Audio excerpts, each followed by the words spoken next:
My name is Sarah Mitchell, and I'm 32 years old. I work as a forensic anthropologist at Western Carolina University, where I spend my days examining bones that tell stories the living can never speak. But this story doesn't begin in my sterile laboratory surrounded by evidence bags and measuring tools.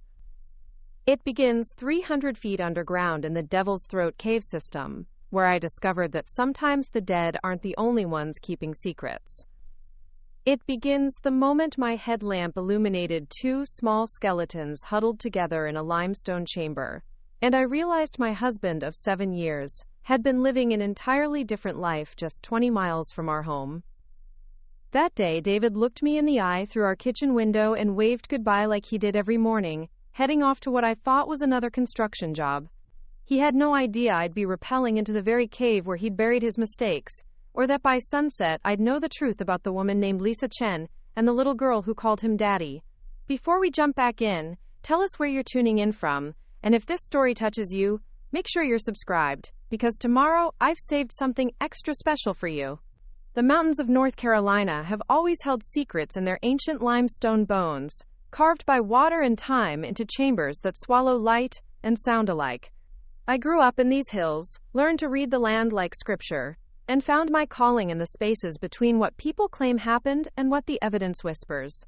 The Blue Ridge Caverns stretch for miles beneath the Appalachian peaks, most of their passages unmapped, unexplored, forgotten by everyone except the occasional thrill seeker, and researchers like myself, who chase answers in the dark.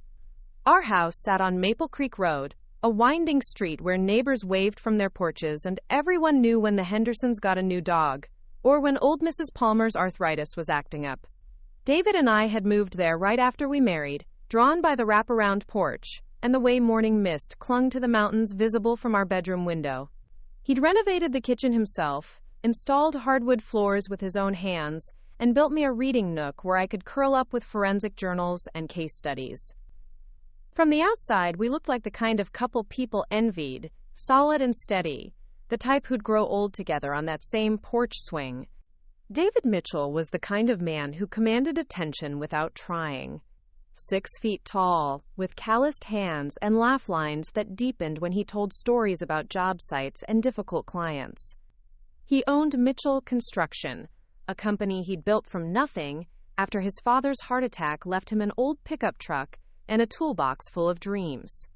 David could fix anything that broke, build anything we needed, and had this way of making me feel protected without ever making me feel small. When we met at a coffee shop in downtown Asheville, he was reading a biography of Lewis and Clark while waiting for his crew to finish a job nearby. Most construction workers don't spend their lunch breaks learning about cave exploration, he'd said with that crooked smile. But most construction workers don't find their wives in limestone chambers either. I should have paid attention to that joke. My work at the university kept me busy analyzing remains from archaeological digs and occasionally assisting law enforcement with cold cases. I loved the puzzle of it, the way bones could reveal age, height, cause of death, sometimes even occupation or lifestyle. Every skeleton told a story, and I'd gotten good at listening. My colleagues respected my thoroughness, the way I documented everything, photographed every angle, tested every theory before drawing conclusions. Dr. Robert Hayes, who'd been my mentor since graduate school, often said I had an instinct for reading trauma in bone structure, for seeing patterns others missed. Our marriage had settled into comfortable rhythms. David left for work sites at dawn, usually returning by 6 with dust in his hair and stories about problematic foundations or demanding clients. We'd eat dinner on the porch when weather permitted, talking about my latest cases or his current projects. Weekends meant hiking trails we'd explored a dozen times, visiting the farmer's market, working in our small garden.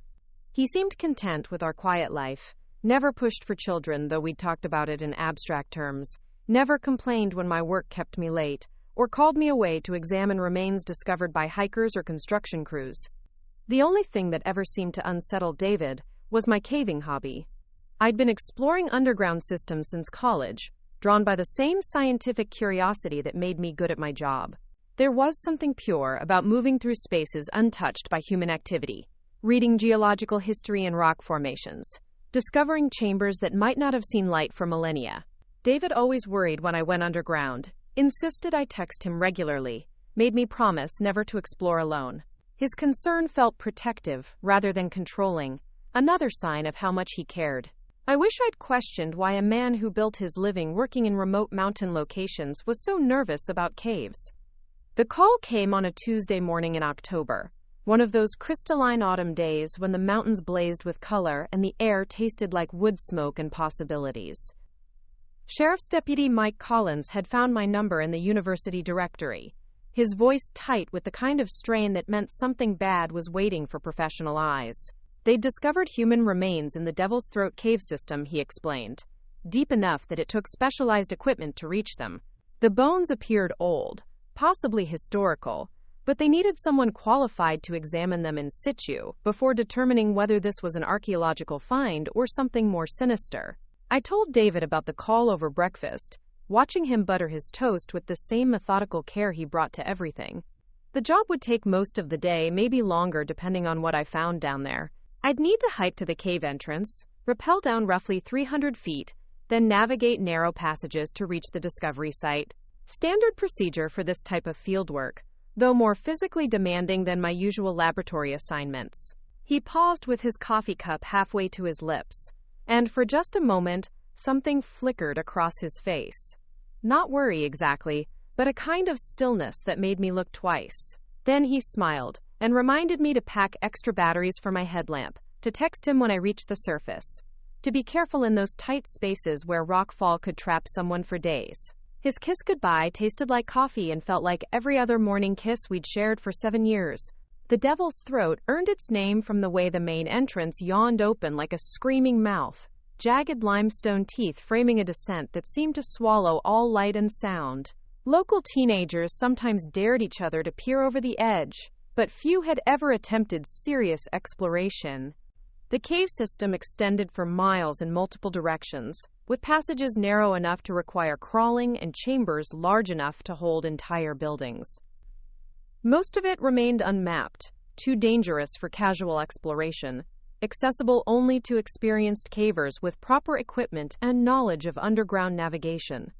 Preparing and narrating this story took us a lot of time, so if you are enjoying it, subscribe to our channel. It means a lot to us. Now back to the story. Deputy Collins met me at the trailhead, a weathered man in his 50s, who'd been working these mountains long enough to develop healthy respect for their hidden dangers. The hikers who'd reported the discovery were experienced spelunkers from Virginia, he explained as we checked my gear one final time. They'd been exploring a passage that required technical climbing skills, following what appeared to be an old limestone tube toward a chamber their lights couldn't fully illuminate. When they'd finally rappelled down into the space, their headlamps had revealed what looked like human bones arranged against the far wall. The descent into Devil's Throat always felt like entering another world, leaving behind the familiar sounds of wind through trees and birds calling to each other, trading them for the drip of water on stone and the whisper of air moving through passages carved by millennia of patient erosion.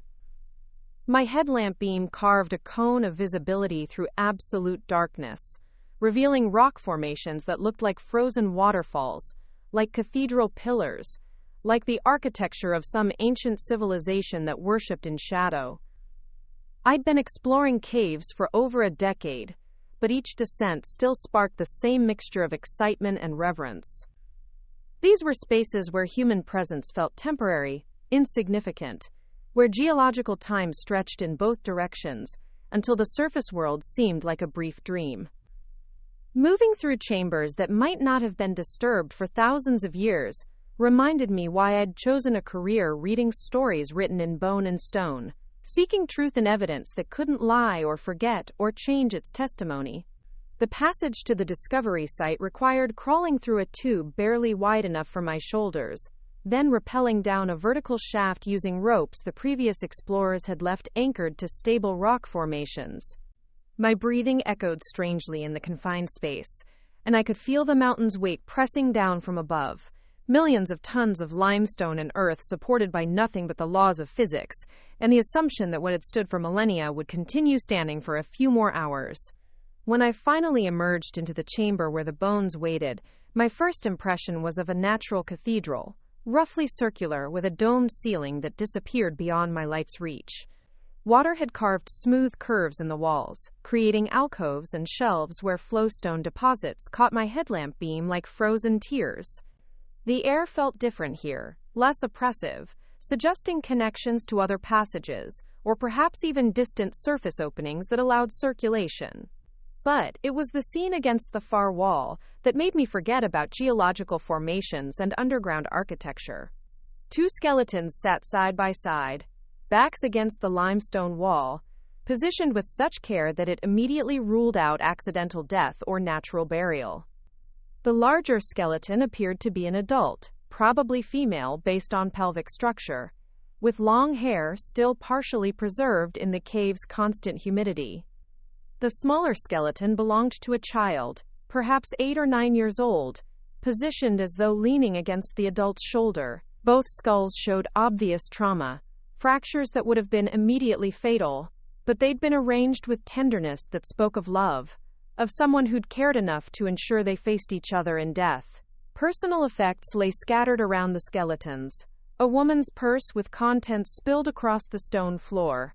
A child's backpack decorated with cartoon characters, clothing in various stages of decomposition. I began photographing everything from multiple angles, documenting the scene exactly as I'd found it, noting details that might become crucial later. The woman's identification, visible through a clear plastic window in her wallet, showed a North Carolina driver's license issued to Lisa Chen, age 34, address listed in Hendersonville. The child's backpack contained school supplies and a homework folder with the name Emma Chen Mitchell, written in careful second-grade handwriting. I stared at that name for a long time, headlamp beam steady on the letters that rearranged everything I thought I knew about my life. Mitchell wasn't an uncommon surname, could have been coincidence, could have belonged to Lisa's first husband or ex-boyfriend. But standing in that chamber with evidence of violence scattered around two people who died together, I felt the first cold finger of recognition tracing patterns I didn't want to acknowledge. I continued documenting the scene with professional detachment, photographing every angle, bagging evidence according to proper protocols, making detailed notes about positioning and preservation. But part of my mind was already working backward through time, remembering David's late nights, his weekend trips to handle emergency construction jobs, his nervousness whenever I mentioned exploring new cave systems, remembering how he'd always known exactly which mountains I'd be working in, which sites would keep me away from home for extended periods. The woman's purse contained typical items: lip balm, tissues, car keys, a cell phone with a cracked screen that had long since lost any charge. But tucked into a zippered compartment, I found a small notebook filled with handwritten entries that read like diary pages. The ink had survived better than I would have expected, protected by the cave's stable environment, and the words were still clearly legible. David promises we'll be together soon, read one entry dated 3 years earlier. Emma asks every day when she can meet her daddy's other family. I don't know how to explain why it has to stay secret. Another entry, more recent: he's been acting strange lately, paranoid. Says someone might be asking questions about the cabin. Emma made him a Father's Day card, but he wouldn't let her sign it with her real name. The final entry was dated just 2 months ago. Emma found the photos. She knows about Sarah now. David says we need to go away for a while, somewhere private where we can talk about making changes. He knows a place. I photographed every page while my hands shook, and my professional training warred with the growing certainty that I was documenting my husband's crimes. The evidence painted a clear picture. David had maintained a secret family for years, possibly Emma's entire life, keeping Lisa and their daughter hidden in some remote location, while playing the role of devoted husband in our Maple Creek home. When secrecy became impossible, when Emma had somehow discovered the truth about his double life, he'd brought them to this chamber where sound couldn't escape and visitors never came. The trauma to both skulls was consistent with blunt force, probably from a heavy tool like the sledgehammer David kept in his truck for demolition work. They'd been killed quickly, probably died without understanding what was happening, then arranged with care that suggested guilt or love or some twisted combination of both. Someone had taken time to position them comfortably, to ensure they looked peaceful, to create the illusion of sleep rather than violence. I spent another hour processing the scene, collecting evidence that would prove what had happened here, building a case that would survive scrutiny in court. But I already knew this investigation would never reach trial, because the person responsible was waiting at home with dinner on the stove and questions about my day underground. The man who'd kissed me goodbye that morning, who'd built our kitchen with his own hands, who'd worried about my safety in caves while using those same caves to hide his victims.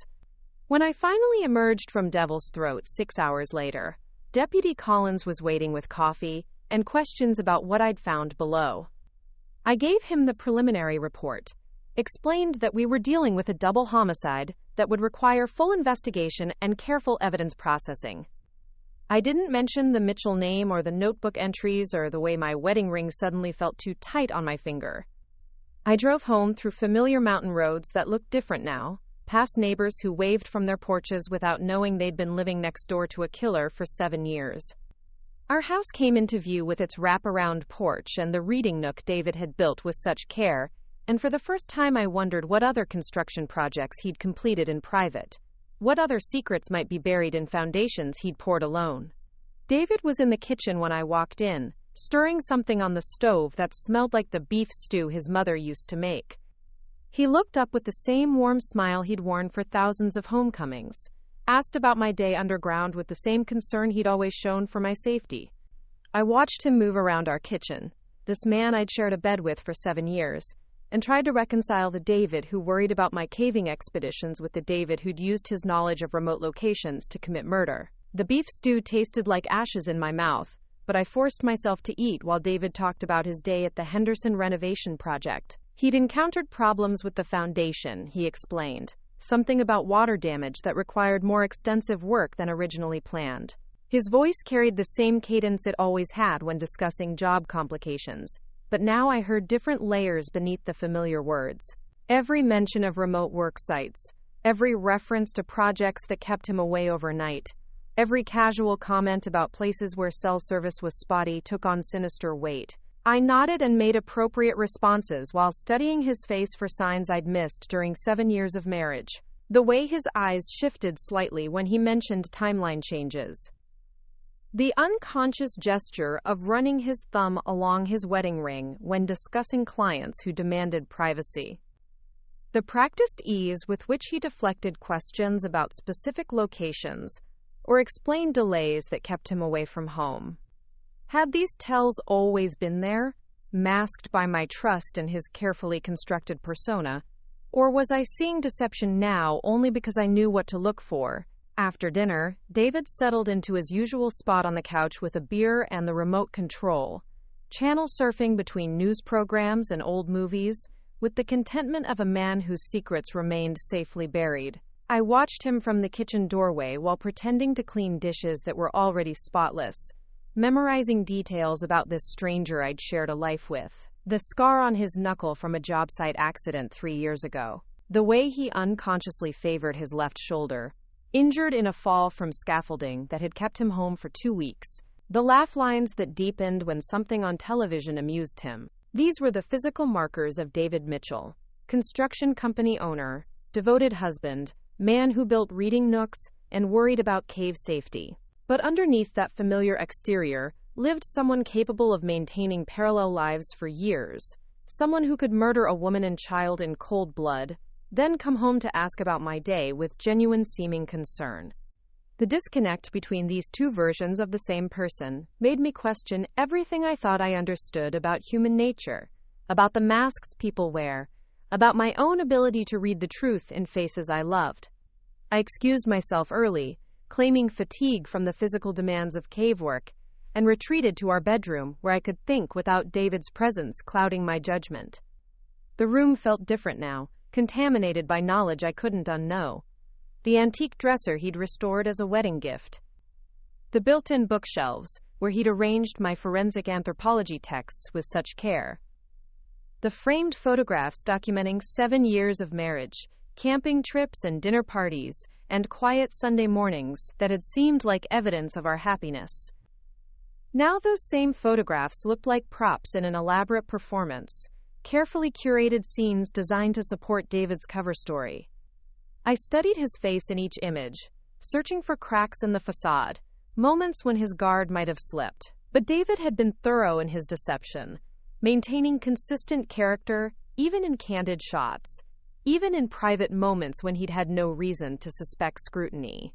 I retrieved my laptop and began researching Lisa Chen, starting with public records and social media profiles that painted a picture of the life David had kept hidden from me.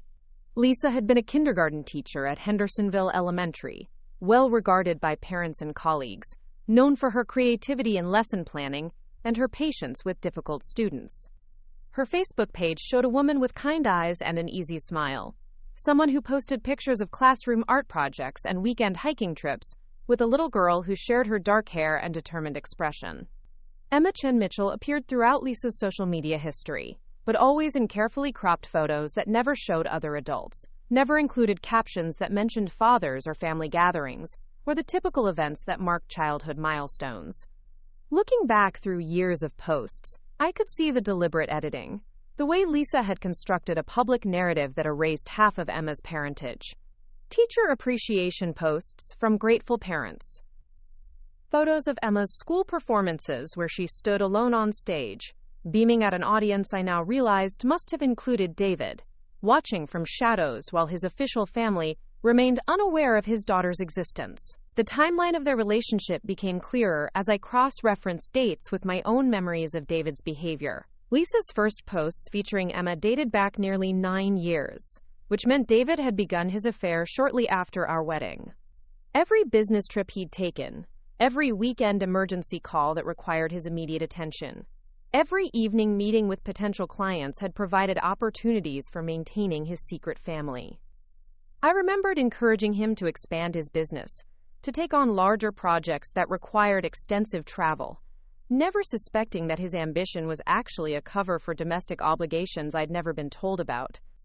Property records revealed that David owned a cabin in Hendersonville under a variation of his name, purchased with cash 3 months after Emma's birth. The listing description mentioned privacy and isolation, surrounded by national forest land with no immediate neighbors, accessible only by a winding dirt road that discouraged casual visitors. It was the perfect location for someone who needed to disappear regularly without leaving traces that might lead back to his official life. I found myself wondering how Lisa had justified the arrangement to herself, how she'd explained to Emma why Daddy could only visit on certain days, why their family had to remain invisible to the outside world. Had David promised eventual legitimacy, painted some fantasy where he'd divorce me and they could emerge from hiding? Or had Lisa accepted secrecy as the price of being with someone she loved, convincing herself that partial commitment was better than none at all? The notebook I'd discovered in the cave suggested Lisa had grown increasingly uncomfortable with the deception as Emma got older and began asking harder questions about their family structure. Children notice things adults think they can hide, and Emma had eventually discovered the truth about David's double life. That discovery had triggered whatever crisis led to their deaths, made them a liability that David couldn't manage through promises and deflection. I spent hours that night staring at the ceiling while David slept peacefully beside me, his breathing deep and regular, occasionally muttering fragments of dreams I no longer wanted to interpret. The man I'd married, the man whose warmth I'd shared for 7 years, had killed 2 people to protect a lie. He'd murdered a woman who'd loved him and a child who'd called him daddy, then come home to maintain the pretense that nothing had changed. The casual cruelty of it, the calculated coldness required to compartmentalize murder and marriage, made me question whether I'd ever known David at all, or just fallen in love with an elaborate fiction. Morning came with its usual routines, coffee brewing and shower running and David humming unconsciously while he shaved. I watched him prepare for another day of construction work, another day of maintaining the facade that had protected him for nearly a decade. He kissed me goodbye with the same tenderness he'd shown every morning, reminded me to text if I needed anything, promised to pick up groceries on his way home. The performance was flawless, had been flawless for years, and I understood how Lisa might have believed in its sincerity even while living in its margins. After David left for work, I called in sick to the university and drove to Hendersonville, following GPS directions to the address listed on Lisa's driver's license. The cabin sat exactly where property records indicated, hidden at the end of a gravel road that wound through dense forest, invisible from any main thoroughfare. David's truck wasn't there, but I could see evidence of recent occupation in the maintained yard and the small garden where someone had planted vegetables that were now withering from neglect. The front door was locked, but David had never been particularly creative with hiding spare keys. I found it under the third flower pot on the porch, exactly where he kept our emergency key at home, and let myself into the space where he'd maintained his secret family for nearly 9 years. The interior was smaller than our Maple Creek house, but furnished with obvious care, everything chosen to accommodate a child's needs and a woman's desire for comfort, despite their unusual circumstances. Emma's artwork covered the refrigerator, typical 8-year-old drawings of houses and animals and family portraits that showed 3 figures holding hands under crayon sunshine. Her bedroom contained the accumulated treasures of childhood, stuffed animals and chapter books, and a desk where she'd practiced writing her name in careful cursive. Lisa's touches were everywhere, in the coordinated throw pillows and the herb garden visible through the kitchen window, and the way she'd arranged furniture to maximize natural light in the small living space. This wasn't a love nest or a casual retreat, but a genuine home where real people had built a life together despite impossible constraints. I could see David's influence in the sturdy shelving he'd installed, and the careful repairs he'd made to original fixtures. But this was primarily Lisa and Emma's space, shaped by their needs and preferences rather than his convenience. They'd created something authentic here, even if its foundation had been built on deception and maintained through compartmentalization. I spent hours going through their belongings, searching for additional evidence, while trying to understand the emotional reality of their hidden existence. Lisa's closet contained clothes appropriate for a kindergarten teacher alongside more casual outfits for weekends when David visited. Her bedside table held books about single parenting and maintaining relationships under difficult circumstances, suggesting she'd actively worked to understand their unusual family structure rather than simply accepting it passively. Emma's possessions told the story of a child who'd grown up knowing her family was different, but not initially understanding why. Early photos showed her with Lisa and David together, all 3 looking genuinely happy during what must have been carefully orchestrated visits. But more recent pictures included only Emma and Lisa, suggesting David had become increasingly cautious about leaving evidence of his presence, as Emma grew old enough to ask pointed questions about why her father couldn't be part of their public life. Hidden in Lisa's bedroom closet, I discovered a lockbox containing documents that revealed the full extent of David's deception. Birth certificates showing him listed as Emma's father, insurance policies naming Lisa and Emma as beneficiaries, financial records indicating he'd been supporting them generously, paying for Emma's private school tuition and Lisa's car, and all the expenses associated with maintaining their comfortable but hidden existence. Most damning was a folder of photographs showing David with Lisa and Emma in various locations over the years, documenting a parallel family life that had existed alongside our marriage from its very beginning. Beach vacations I'd never heard about. Christmas mornings where Emma opened presents while David watched with obvious paternal pride. Birthday parties and school events and casual Sunday afternoons that painted a picture of genuine domestic happiness, at least until Emma had discovered the truth about his divided loyalties. The final item in the lockbox was a letter Lisa had written but never sent, dated just 1 week before their deaths. In it, she told David that Emma deserved better than secrecy, that 9 years of hiding had taken its toll on both of them, that she couldn't continue pretending their arrangement was sustainable now that Emma was old enough to understand what she'd been denied. She gave him an ultimatum: choose between his 2 families openly, or lose the hidden one permanently. That letter had triggered David's decision to solve his problem through violence rather than choice. Rather than face the consequences of his decade-long deception, rather than hurt me with truth or disappoint Lisa with rejection, he'd eliminated the complication entirely. 2 people who'd loved him, who'd built their lives around stolen moments and partial commitments, had been murdered to preserve his comfortable lie. I photographed everything, building a case that would convict David without relying solely on my testimony about what I'd discovered in Devil's Throat. The evidence in this cabin corroborated my cave findings, established timeline and motive, painted a picture of premeditated murder that would satisfy any prosecutor. But as I prepared to leave Lisa and Emma's hidden sanctuary, I realized that proving David's guilt was only the beginning of a much more complicated process. I had to go home and pretend nothing had changed while law enforcement built their case. I had to share meals and conversations and a bed with someone who'd killed 2 people to avoid an awkward conversation about divorce. I had to maintain the facade of our marriage, while knowing that every gesture of affection was contaminated by his willingness to commit murder rather than face difficult choices. The drive back to Asheville gave me time to consider my options and their potential consequences. I could confront David directly, demand explanations and confessions, force him to acknowledge what he'd done to Lisa and Emma, but David had already proven himself capable of violence when his secrets were threatened, and I had no guarantee that honesty would protect me any better than it had protected them.